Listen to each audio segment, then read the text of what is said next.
We are good whenever you are. Great. Good evening, everyone. Welcome to the November 7th, 2023 Zoning Committee, ZOCO. We will be holding a hybrid. I'm just going to jump into these statements and then we can get going, this opening remark thing. We will be holding this hybrid public meeting with the enabled remote electronic participation as legally authorized by the Code of Virginia per the Planning Commission's electronic meeting policy adopted on July 7, 2022. Members of ZOCO are participating here in person, and I don't think we have any virtual ZOCO members. Do we want to see who's on? No, I think we're good. Everyone was busy. Daniel could potentially join, so give me a heads up if he does. He was under the weather, but he might be able to join. Members of the public may attend here or in person or electronic by using Microsoft Teams link provided in the ZOCO webpage, the county's events calendar, and email notification. For our planning commissioners joining virtually, internet connection, call on the phone. If you lose internet connection, please keep your phones and devices muted and your cameras off. Turn off your video feed. I'm going to scroll this a little bit faster than usual. We can have public comments at the end, so let's plan on that if there are any public members that wish to talk. You always have the option to provide written comments by the link if provided in the Teams. All written comments, whether paper or online, will be shared with the Planning Commission. I will call speakers at the end of the meeting. I'll ask staff to let them know if we have virtual attendees or in person. Members of the public attending virtually will speak first. When virtual attendees are called upon to speak, you must unmute yourself by clicking on the microphone icon that is located on the meeting command bar. The moderator does not have the ability to unmute you. Lastly, this is a public forum. Today's meeting will be recorded and posted to the county website. All information associated with today's meeting, whether written or spoken, is subject to the Freedom of Information Act requirement. Great. All right, with that out of the way, I'm Leo Sarli with the Planning Commission. I'll be chairing the ZOCO meeting tonight, and at the table with me, I'm Olivia Sontag with the Planning Division. I'm Andrea Gawa, the fall intern, working with the Planning Division. Jim. Jim Lantelmi, Planning Commission. Karen Guevara, Planning Commission. Cliff Hogan, and I'm with the Zoning Division.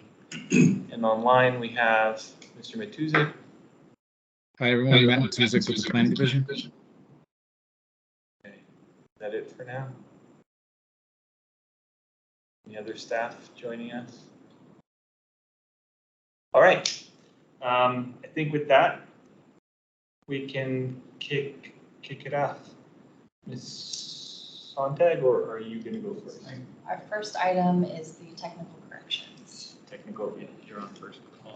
Yeah, so this is a zoning text amendment to take through a batch of essentially line item corrections to the zoning ordinance. These are all from a catalog that we maintain in the zoning division where we discover errors in the zoning ordinance. This is, well, it's a continuation of the work we started earlier this year.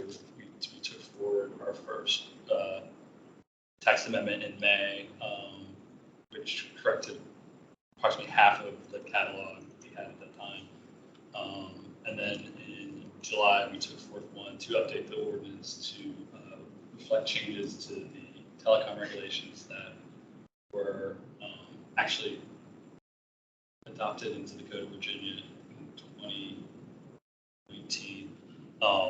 And so this, again, is just really just a continuation of moving through that volume of work. This particular amendment is, again, there are mostly citation errors, grammatical errors, spelling errors, some diagrammatic errors.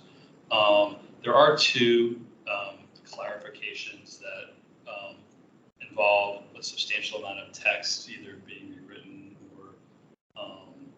or introduced into the zoning ordinance. They are the regulations we have for family caregiver suites, and there is a new section that's being added to the parking ordinance concerning off-site parking for religious institutions.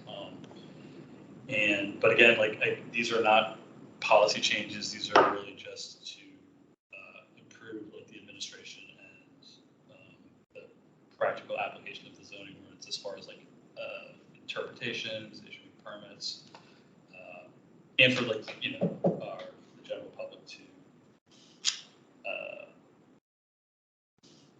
be able to better read the zoning ordinance without assistance from staff when necessary. So I'm happy to go through any of these, any particular proposed amendments.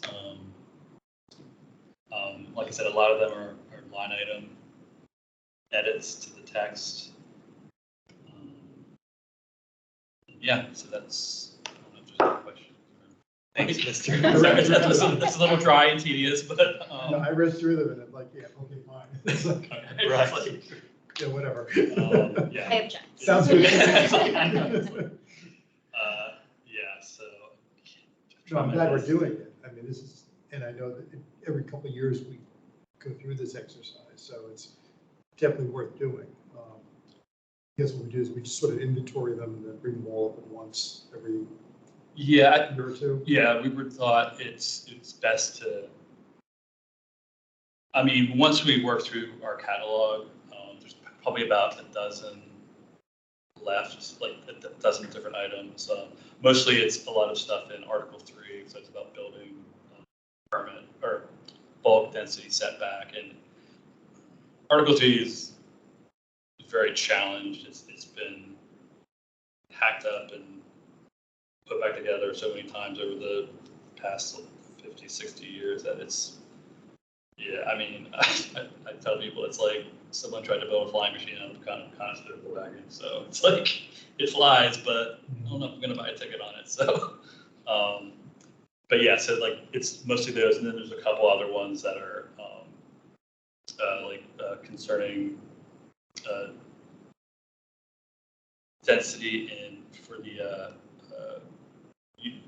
residential cluster developments or modifications to density in the residential cluster developments and the unified residential development. So, and those will probably bring those forward early in 2024. And then moving forward,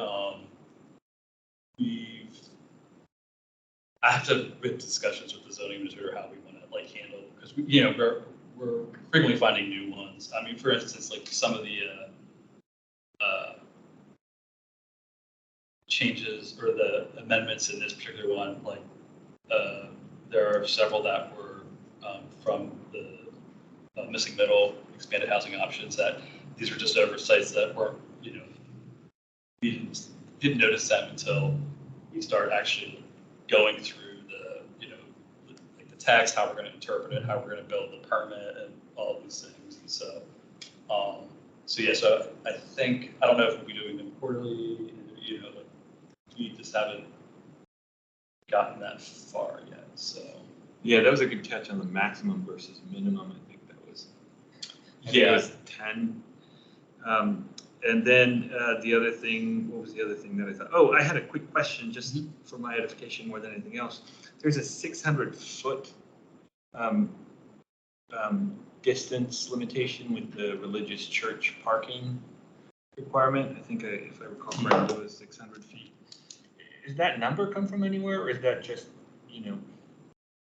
some random sort of? So that came from the original, so the new language that's in 1433B3, it's in that strikeout. So that has been carried forward from, it's been in the zoning ordinance since. Right. I'd love to, sometime, sorry, I don't mean to add to your work topic, but it's just, there's some numbers in there, like the 600 feet, does that make sense? Is that logical? And is it something that we ought to revisit? And I'm sure you're going through and thinking about this. At some point, someone thought that 600 feet was an adequate number, but, do we know why? Right. Just pull it from the original one. Right. So they just made it up. I really don't think there's any research behind it. It's sort of, somebody else did it, so we'll do it too. Right. And I don't know that that's something that we need to fix, because I don't know that it's broken, but it seems so arbitrary, right? Like, if there's a 605-foot parking lot away, 605 feet away from the church, like, is that now no longer quality? You know what I mean? Like, Yeah, there's these yes. restrictions that you're kind of like, I get it, but like, I'm surprised really? it's not like 666 or something. Right, exactly. yeah. Anywho, yeah. Yeah, I mean, I can definitely look at it and see how it got there. Yeah, again, like, these are, like, you're right, these are just arbitrary figures that, that we apply. Yeah, I mean. We've like, inherited. Pretty much everything. I mean, like, like, why 25 feet from the street? Why not 20 or 18 or, so. But yeah, I mean, I can definitely look into that. I mean, the reason, like, since, like, we're not doing any policy changes, that's why it's still the 600 feet in there. But yeah, I mean, now I'm kind of curious. I'll figure that out. Well, Right? I know. That's the problem. You end up going down this rabbit hole. Any other thoughts or comments? This was run by, I assume, the county attorney's office. Yeah, they reviewed. Okay, great. That's all I needed to Yeah, know. yes, part of the review of the staff report. Great. Well, thanks, Mr. Hogan. I think that's all for tonight. All right, thanks. You're welcome to stay, but you're also welcome to go. Go We'll further, keep Bob. Can't imagine anyone have questions. So, thank you very much. All right, have a good night. To see Thank you you. too. Okay. Go ahead and share my screen. We're going to keep this this next item, the elder care update, fairly brief. But here we go. So we visited the zoning committee last month in October and covered this proposal for a zoning ordinance and a neighborhoods form-based code amendment that would address the affordability requirements for elder care uses. So we heard, a lot of great feedback, asking staff, about the kind of feasibility of on-site units. I guess just for the benefit of anyone who wasn't at that last meeting, just a quick recap on the background here. Elder care uses were first introduced to the zoning ordinance in November 2019. They were inadvertently excluded from both of the form-based codes. So this September, those elder care uses were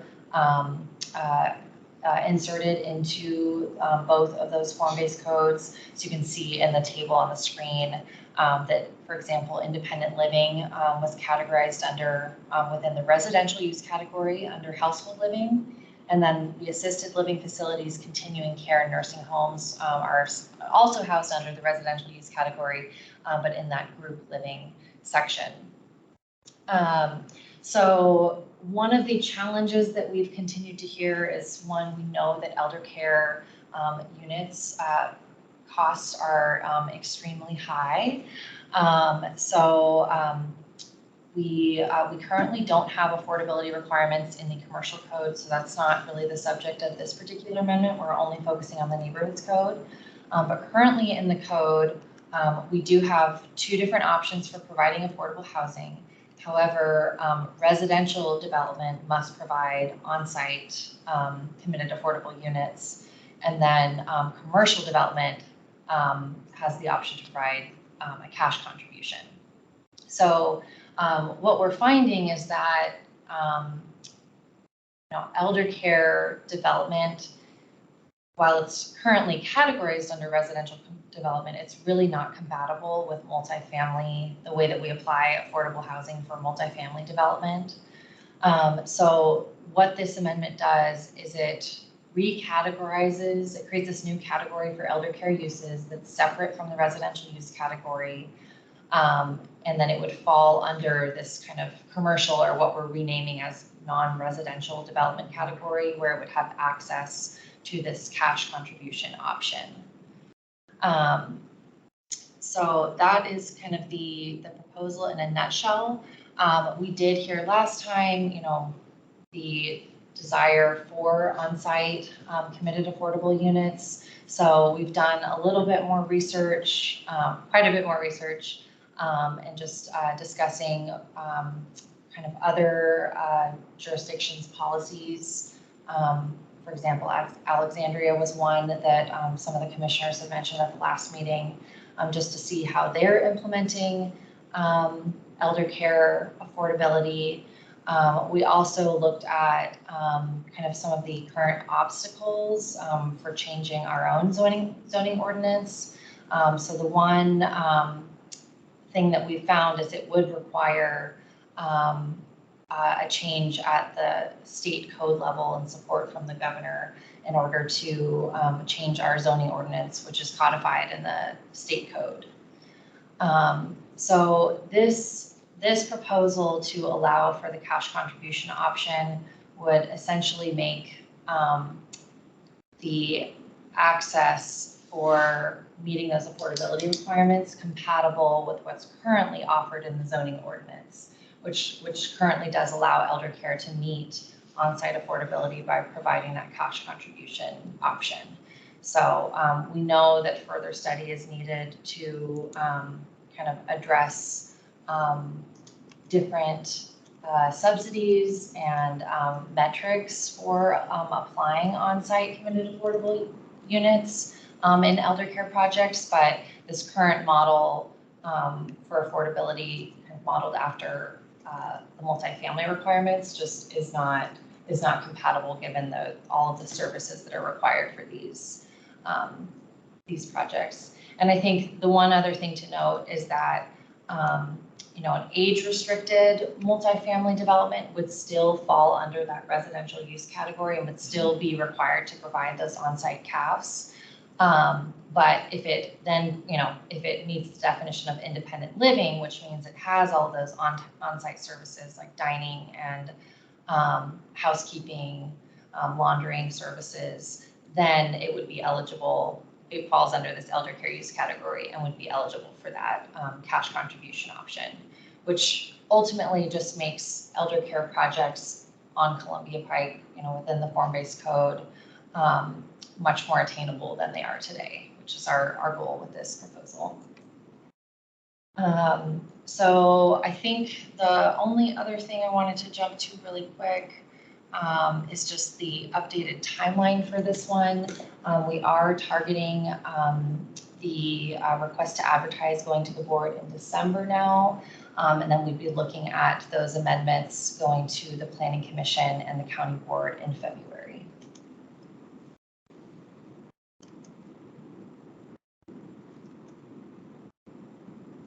Thank you. So happy to take questions. Matt Matuzik is on the line as well in case there are any specific questions for him. Matt, feel free to share anything else that I might have missed. This is something that we had a lot of discussion about at Planning Commission, not the last one, the one before, because Summers was the topic. I don't know if you followed that or listened to it. We did, especially after, Yeah. after the fact. Right, okay, so you're familiar that the Planning Commission really is wrestling with this whole issue. Mm-hmm. Okay, I just want to make sure, because when you come before us in February, you're going to hear the same things. Like, how are we going to do this?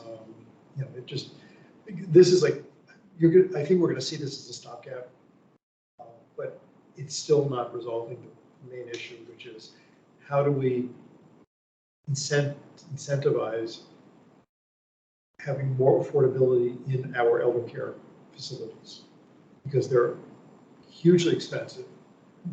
There's vast numbers of elders who simply cannot afford places like that, even though they may need those type of services, but they can't do it.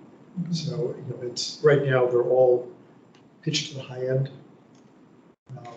So it's an issue.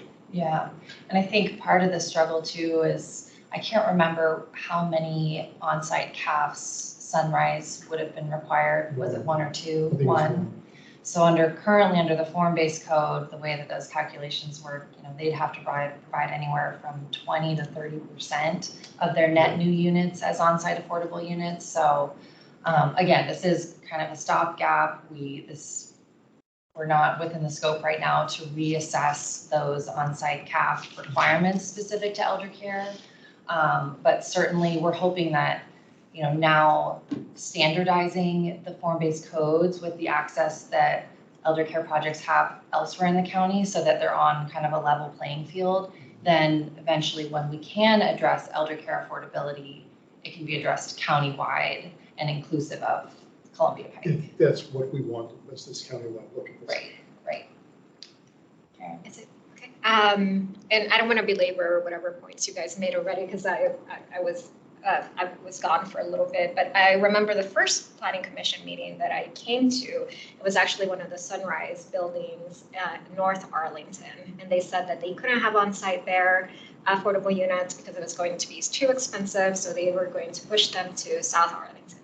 Then when the South Arlington came on, sort of plan, they said, no, we can't do it because in fact, it's going to have to be connected to, it's because they provide meal plans, the housekeeping. So it's not just about putting a unit in there, it's all the associated costs that come with that.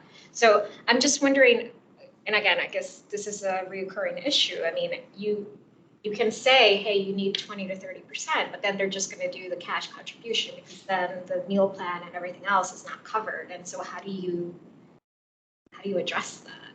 Right, and I think too, the kind of the study that's needed to figure out what that sweet spot is, that percentage on-site CAF requirement was not something that we tried to tackle with this particular amendment. So we're not proposing right now to allow elder care to pursue either CAF or cash, because we know that the on-site CAF, as it's currently written in the code, is just not anywhere realistic. I think, we in some of our discussions with, representatives of other elder care development projects, within the county and outside, is that these units are anywhere from $8,000 to $12,000 a month for, inclusive of all of those services. And then to subsidize that for what Arlington would require, 30 years, just for one unit is $3 to $4 million. So it's a big subsidy that we're asking these developers for right now. That's just, it's not in any way. Yet part of me is like, well, they're also charging these people quite a bit, the ones that, that can't afford it. Absolutely. And I feel like there should be, or I'm sure there's some sort of breaking point. Do you know of any other counties or sort of municipalities where they have been able to figure out some sort of equation that more or less makes sense? So we've heard about some projects in Alexandria that have been successful providing on-site CAFs. However, they have the ability to negotiate with bonus density and other kind of incentives, whereas we don't have those options in the form-based code. When you opt into this optional zoning tool, that's the density you get, and we don't have the ability to do any other negotiations outside of that. So that's the other kind of difficult part of the form-based code versus, site plans. But the other piece of information that we received was that since their most recent elder care affordable housing update, I believe generally it depends on where it is in the county and what's being proposed and what kind of elder care use is being proposed, but they were asking for 2% of on-site committed affordable units. And I believe since the implementation of that policy, they've not seen any projects proposed or successful. Yeah, and I think part of where I think City of Alexandria is heading into, which I think is the right direction, is that they're shifting away from even the semantics of calling this a on-site CAF, but rather an on-site subsidy that is more comprehensive and inclusive of all the various costs that are plugged into that monthly charge for residents. So I think there's a productive conversation to be had about just the framework for the solution. What I think we still have to solve, what is that right answer countywide? Is it the same number? And I think, as you'll see in the staff report, what is the discount? How many units does it apply to, or residents maybe is the right answer, and then for how long? Typically, I think CAFs in Arlington County are set for 30 years. Alexandria, I think, is using a 40-year window, which does change things pretty drastically. But even if we were to, I think, agree on one of those numbers or a combination of thereof, the pure mechanism of verification of income, which changes drastically for senior residents that no longer have a typical stream of income. So we get into assets and savings, and how do you select, right? Because you have a very broad spectrum of residents that might be vying for those limited elder care units that are coming online, because we haven't seen really any being added for decades. So I think what we're trying to do with this proposal is first kind of crack the door open a little bit, so there is at least a slight path while we continue to work on the affordability, which we know still has to be addressed on a countywide level. And I think to Matt's point as well, currently in the form-based code, we would be asking for, a 60% average median income, subsidy for these units, and at $8,000 to $12,000 per month, that does not make it affordable. So there's a whole lot more that we need to study, and a much heavier subsidy, and maybe probably even multiple subsidy outlets or inputs in order to get true affordability out of these elder care units. So it's unfortunately another just first step in what we hope will be a multi-step process, but we do think it will, right now, what we're saying is there is no path forward for elder care projects on Columbia Pike. And so we need to at least have some option, and then we can kind of dig in a little bit more. I mean, personally, it's fine, because I agree that we need more. We're in such a deficit for elder care at every level that anyone that we build is worth doing. So I'm not arguing that. It's just that the larger issue does have to be addressed.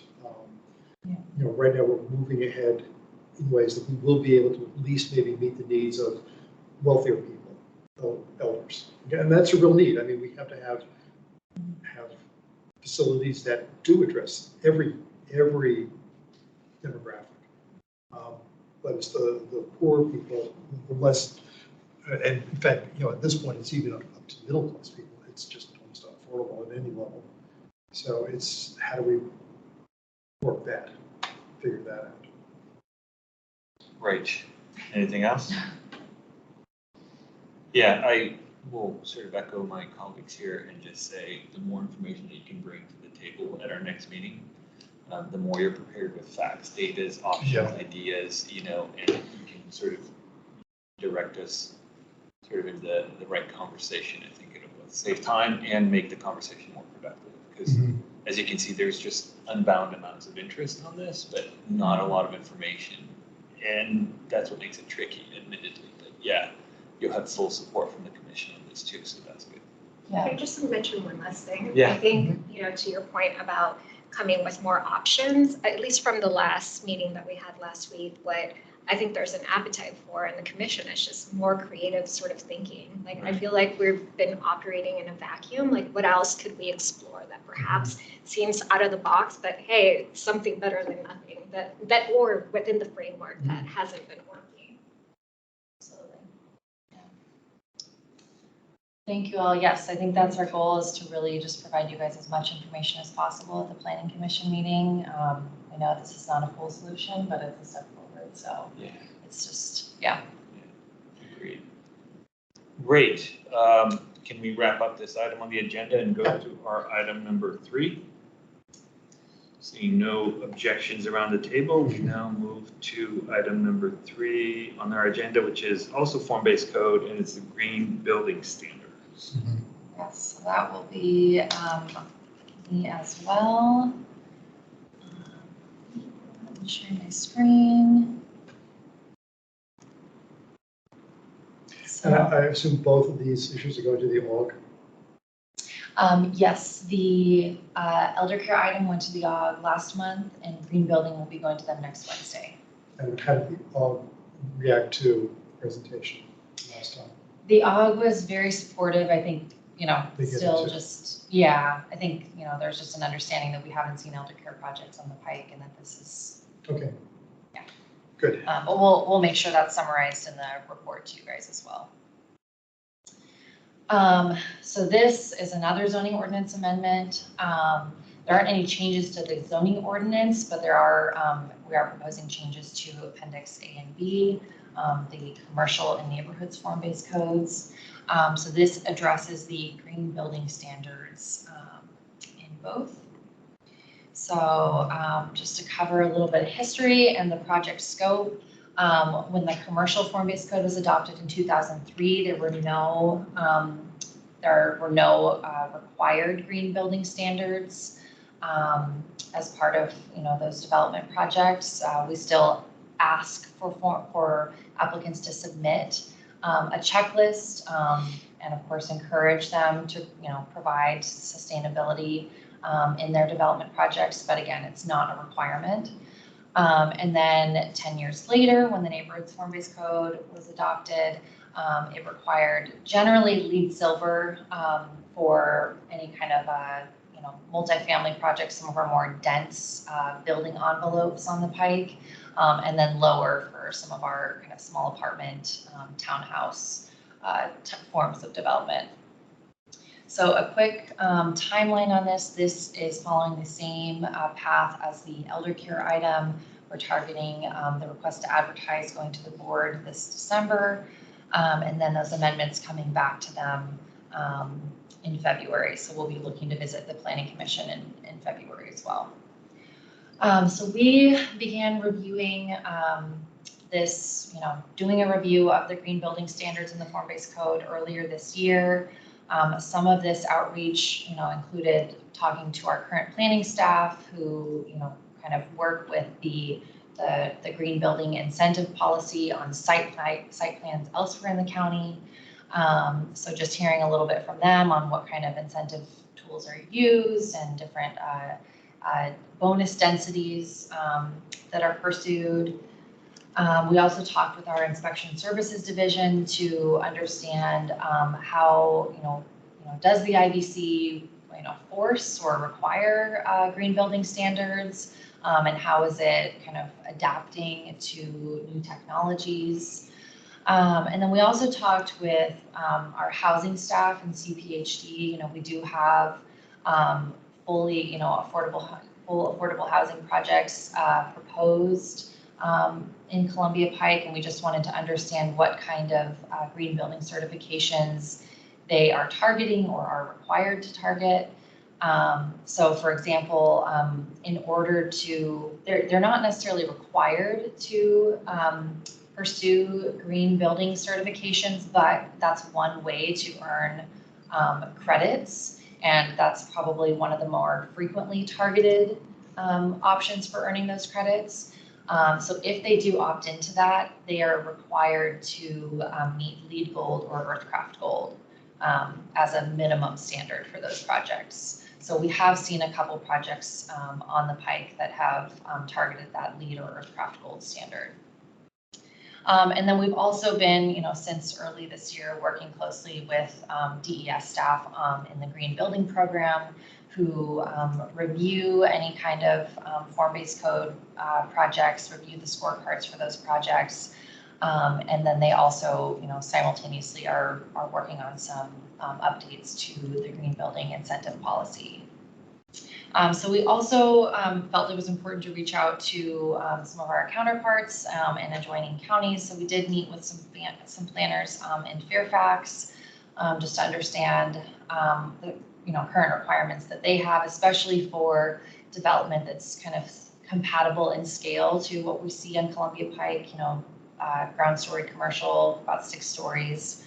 We also talked to the city of Alexandria, and then 2 architecture firms that we have worked with a handful of times on different Columbia Pike form-based code projects. So they're familiar with the requirements and just kind of the general form that's prescribed, and do have scorecards and information to pull from on where points can be earned on the pike and where it's a little more difficult. So this is just to orient us to kind of the extent of both the commercial and the neighborhoods form-based codes. All of those commercial centers are shown in the yellowish orange areas on the screen, and then the neighborhoods areas are in blue. So I'm going to run through our key findings. These were all kind of explained in much greater detail in the memo that we provided. But generally, we found that there is room for growth in the current standards that are required in the neighborhoods form-based code. And then again, the IBC doesn't, force or influence green building standards necessarily, but they are continuing to, work on adapting to those new technologies to make sure it doesn't, blockade any sustainability, kind of progressive sustainability measures for buildings. We also learned that it was very important to offer a variety of different methods. We've heard that LEED in particular can be really expensive and can be a long process. So allowing programs like Earthcraft, which is also an option in both the GBIP and also a certification option for affordable housing projects was important. So you'll see in some of the language that we'll look at in a minute that we did extend this to kind of other compatible or equivalent certification options so that there is the flexibility if we get a project that, for example, wants to do passive house or something of that nature. We do have the ability to work with our green building program staff in DES to ensure that whatever certification program is being proposed is compatible with the goals that we have for LEED and Earthcraft certification. And then the other trend that we're hearing is that other jurisdictions are really shifting towards building performance more than anything, more than kind of a prescriptive type path. So I think what you'll see we're proposing is a bit of a hybrid between some prescriptive and some performance measures. And then again, just an update on LEED. So there is a version 5 that's the beta version is supposed to be released soon. That timeline is a little bit uncertain right now. So everything that we're reviewing and the conditions that will then be updated as part of that will be referencing LEED version 4 still until we have a chance to review and understand what this LEED version 5 will be implementing. And then the other thing we're continuing to see is that even in the commercial form-based code where we don't currently have requirements for certifications, we still do see some people voluntarily providing either LEED certification or LEED silver because it's just becoming kind of more desirable to have efficient buildings do sometimes make for cheaper buildings. So it's good to see that those are being targeted even without incentives.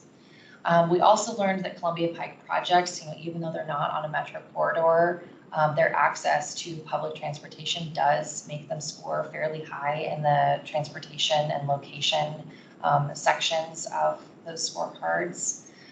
There's a 10-point difference between silver and gold certification level, and this can be a challenging jump, but we are seeing from past scorecards that they're just on the verge of being able to meet LEED Gold. So we do think that, especially if it's targeted early in the design process, that it is attainable. And then again, the Earthcraft system we've heard is just generally less expensive to administer. There's also a consultant that's assigned fairly early in the process, and that's it sounds like that's really helpful in kind of moving through that process swiftly. And then just quickly through some of these, again, the Earthcraft requires that technical advisor. And what we've heard from some of our own DES staff is that that allows us to place a greater emphasis on performance. So again, we wanted to make sure that this was an option for people to meet their certification requirement. Also, the Energy Star certification is an important baseline to consider. And then again, having that variety of certification options for some of the smaller scale development that we see, or major renovations. For example, Barcroft, which was reviewed back in either June or July. I think they used the National Green Building Standard as their certification option. And then green home choice right now, which is currently listed as an option in the form-based code, is not currently in operation, and it's, again, has an uncertain future right now. So all the more importance to just have a variety of certification options open.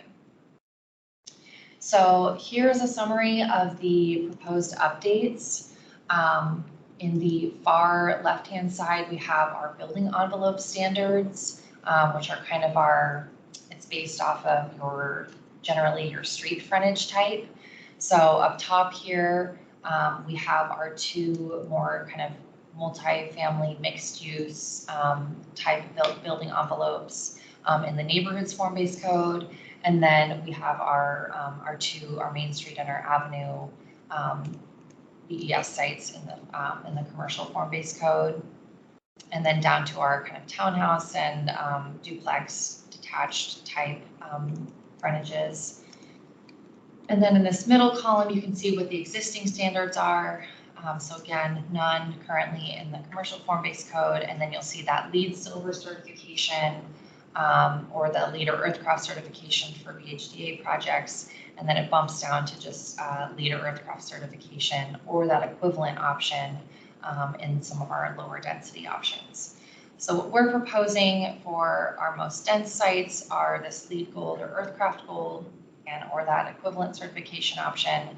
But we also have a couple baseline requirements that, again, kind of get more at that performance based review. So we're, as we'll see in the next slide, we're looking at an energy optimization requirement and then some additional prerequisites that help to meet some of the community energy plan priorities. And then down to our less dense options, we have the LEED or Earthcraft certification or equivalent certification. And then for these, we're recommending that they meet Energy Star certification as well. So this again summarizes the energy optimization options. These mirror the current GVIP requirements that were had a kind of a clause for an update this summer. So these mirror that latest update that took effect this summer. So one of these performance options would be required, and then we have listed over here these additional prerequisites, which again are very similar to what's currently required in the GVIP, which again is an optional kind of, it's an incentive tool that, if you would like additional density, there are different tiers of sustainability requirements that you can meet in order to gain access to that additional density. So for the schedule in this one, we took this proposal to NAB on October 11th. Relatively, I don't think there were any questions, just other than a comment that, for the commercial code, which currently has no sustainability requirements, this is, a decent jump up to LEED Gold.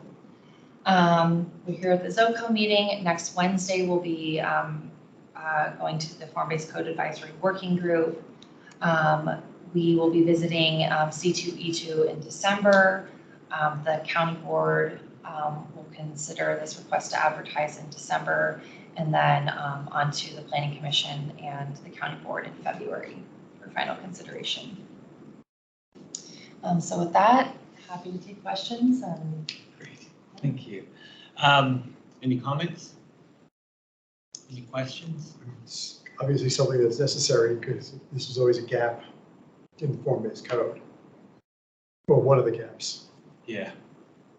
I do have a question for the usage of optimization usage. I know it's an annual, or at least I saw that it was an annual.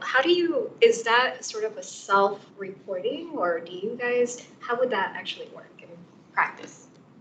So I'd have to look a little more closely at our current condition language, but this would be implemented through, that's how we would enforce it, is through condition language.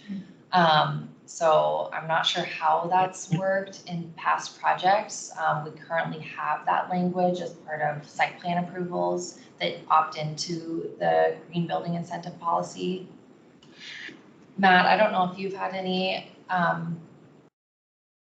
experience. I think what this is usually based on is establishing a baseline once the building comes online, and then kind of working always to kind of compare the utilization of, energy and other sources to that first year. And I think that helps us, monitor, but only through an agreement and willingness by the property owner or management company to make that data available. Great. I'll make a few comments. I think this is really, I'm glad you guys are working on this. This is really good. This is sort of like the flat tire analogy, it's a small increment, but it's, when implemented, it has huge impact on the environmental sort of energy requirements. I'm really eager to hear what E2C2 will have to say. And I'm guessing that one of the recommendations they might make is to add sort of the D, on the renewable energy section language, and that might be not really our bailiwick here, but to add this idea of like fossil fuels or eliminating fossil fuels and make that a large incentive. Yeah, and I take a lot of, actually Commissioner Lantelmi and I were really excited the other day at a ZOCO meeting where we were talking about sewer lines and how our water usage has progressively gone down, even though our population has gone up, and I'm hoping that as we start to, or continue to really require, and up the game on our environmental energy efficiency buildings, we will see a similar sort of diagram where, as population grows, our energy use will continue to go down, or hopefully start going down. I'm not sure where it is now, come to think of it. But so I think, yeah, I don't have anything else to say. I'm just really excited about this, and I'm glad that you guys are working on it. And I might try to attend the E2C2 in December just to listen in, because I think, they will also, they always have good feedback on some of this stuff. They're very technically oriented. Right. They really know this stuff inside and out, so be prepared. Yeah. Oh, and the other talking point that I'm saying is, and I think you actually referred to it, building better buildings means they're literally cheaper, right? And this is particularly with affordable housing and affordability of living in Arlington. Like if we have more efficient, better built buildings, more people can spend less money on their housing, right? So that is also should be part of our agenda on the housing front. Okay, now I will get down from my soapbox. No, I'm chair. I get to sit on the soapbox. I think that's it then. Do we have anything else on the agenda? That was everything. I think that's all I had too. With that, I will, we don't have any public comments, do we? I don't see anyone signed up. If there are any public comments, please raise your hand or let us know. Nope, nobody signed up. All right, with that, we are out of here before 8 o'clock. So that's a pretty productive meeting. Thanks, Matt. Thanks, everyone that came to the meeting. Thanks, Karen, for saving our meeting at the last minute so we didn't have to cancel. And thank you, staff, for the great presentation and the excellent work. And we will see you next month. Yeah. Thanks, everybody. Thanks. Good night, Matt.